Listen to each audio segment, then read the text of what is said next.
इस घटना के बाद गांधी जी ने झूठ ना बोलने की कसम खाकर सत्य की राह अपना ली। महात्मा गांधी जिस स्कूल में पढ़ते थे वहाँ खेल कूद अनिवार्य था। यदि कोई विद्यार्थी खेल कूद के समय मैदान में उपस्थित नहीं होता तो उसे जुर्माना देना पड़ता था। गांधी जी को खेल कूद में अधिक रुचि नहीं थी, फिर भी वे नियमित रूप से खेल कूद के लिए समय पर मैदान में पहुंच जाते। उन दिनों समय देखने के लिए घड़ियां कम ही होती थीं, लेकिन बापू अंदाज से समय पर पहुंच जाया करते थे। एक दिन गांधी जी अपने पिता की सेवा में लगे हुए थे। उस दिन आसमान में बादल छाए हुए थे, इसलिए समय का अंदाज़ा नहीं हो पा रहा था। जब वे उस स्कूल पहुँचे तो काफ़ी देर हो चुकी थी।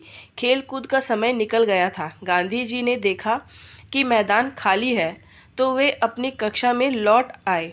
अगले दिन जब अध्यापक को पता चला कि गांधी जी स्कूल में तो आए थे किंतु खेल कूद के लिए मैदान में नहीं पहुँचे, तो उन्होंने उनसे इसका कारण पूछा। गांधी जी बोले, मैं तो आया था किंतु उस समय वहाँ पर कोई विद्यार्थी नहीं था। यह सुनकर अध्यापक बोले, तुम देर से क्यों आए? क्या तुम्हें समय का ज्ञान नहीं था?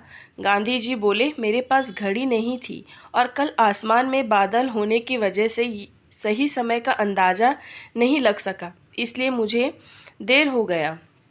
किंतु अध्यापक गांधी जी की बात से सहमत नहीं हुए और उन्हें लगा कि गांधी जी झूठ बोल रहे हैं, इसलिए उन्होंने उन पर 2 आने का जुर्माना लगा दिया।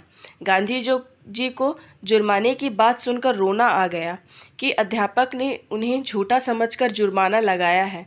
उन्होंने उसी समय निश्चय किया कि आगे से वे कभी भी झूठ नहीं बोलेंगे, साथ ही अपने अंदर बेहतरीन आत्मबल पैदा करेंगे।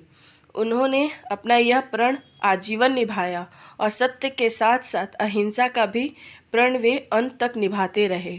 इस घटना के बाद गांधी जी ने झूठ न बोलने की कसम खाकर सत्य की राह अपना ली।